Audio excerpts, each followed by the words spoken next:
Jadi yang pertama tadi mengenai bagaimana jaksa kok percaya ini kerugian real ya, kerugian nyata bukan potensi.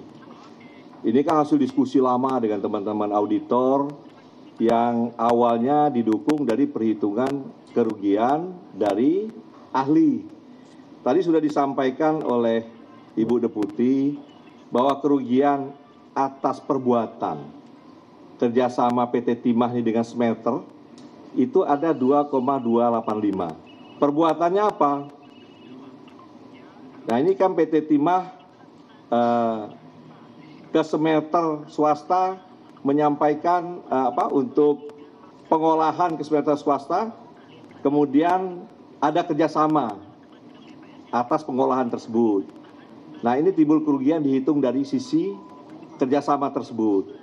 Kemudian yang kedua, ada kerugian atas pembayaran biji timah kepada PT Mitra. Nah ini kan ada yang punya IU PT Timah, dibawa ke swasta, PT Timah beli lagi. Nah ini kita akan dakwakan nanti ke pejabat-pejabat PT Timah yang sudah tersangka.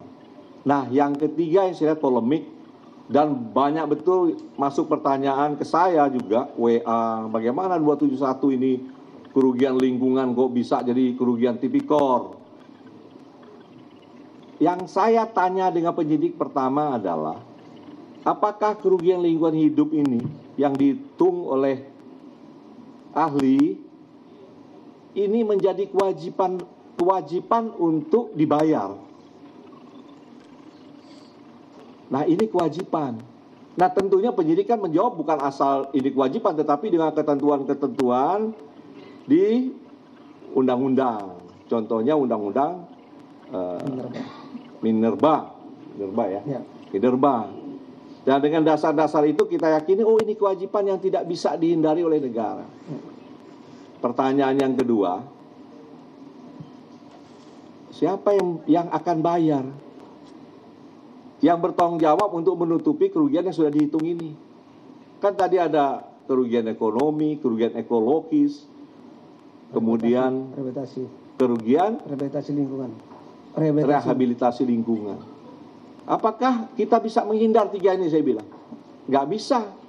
Ini harus tetap dipenuhi. Itu pertanyaan saya kepada penyidik, dan penyidik bisa menyampaikan semua dasar hukumnya bahwa kita tidak bisa menghindari ini. Nah yang saya tanya lagi, siapa yang harus bayar ini? Nah ini yang menjadi polemik, apakah ini masuk dalam kualifikasi undang-undang lingkungan atau tipikor?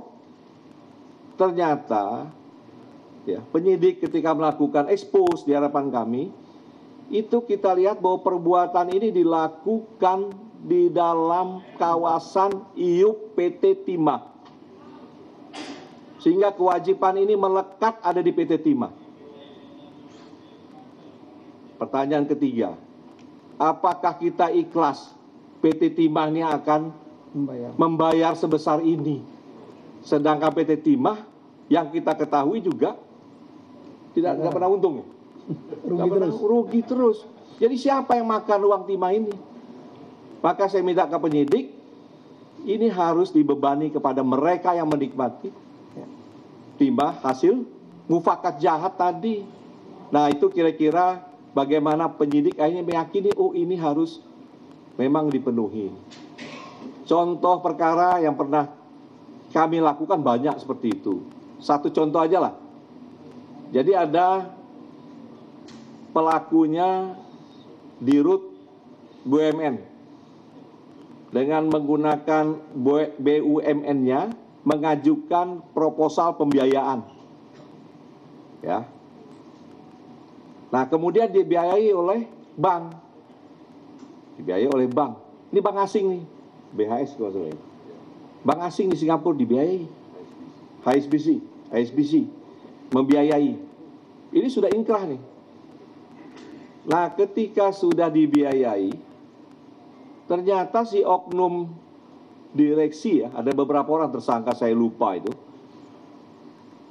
Setelah dapat uang, dia gunakan untuk hal lain dari proposal yang dia sampaikan. Sehingga pihak pembiaya bisnis itu mengajukan gugatan arbitrase. BUMN kalah, sehingga BUMN harus bayar. Nah, jaksa maju menyidik bahwa proses ini sebenarnya ada pidana. Karena kalau kita lihat dari pertimbangan di arbitrase, ya wajar pembiaya jelas menang. Karena yang diagunkan justru BUMN-nya, PT-nya.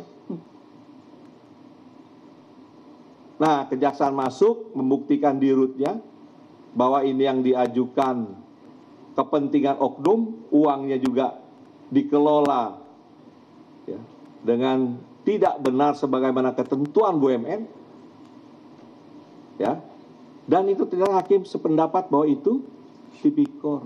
Barulah jaksa bisa melakukan perlawanan bahwa kewajibannya harus dibayar itu bukan melekat di BUMN yang dipakainya untuk agunan.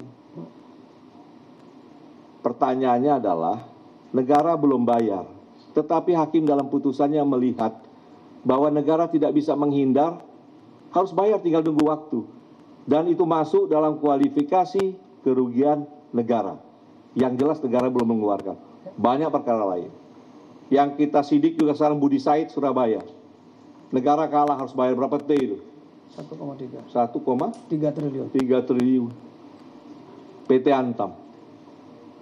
Nah, apakah putusan tersebut Harus diikuti. ya terbebas dari tindak pidana? Nah, ini yang kita coba nanti kita limpahkan ke sidang. Karena jaksa yakin timbulnya kewajiban itu yang menjadi alas gugatan dan dimenangkan ada tipikornya. Karena ada keterlibatan mufakat jahat bersama dengan pegawai Antam. Nah, jadi saya minta teman-teman bisa menjelaskan kepada publik bahwa kenapa ini kerugian real. Satu, karena ini kewajiban yang tidak bisa dihindari dan putusan pengadilan sudah ada seperti perkara yang sama. Yang kedua, ini menjadi kewajiban PT Timah harus menutup ini karena di wilayah dia. Yang dimana di undang-undang itu ada berapa pasal tuh di sini.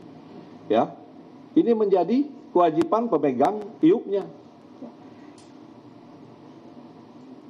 Jadi yang ketiga, ada alat bukti mufakat jahat antara mereka sehingga kewajiban ini timbul ke PT Timah.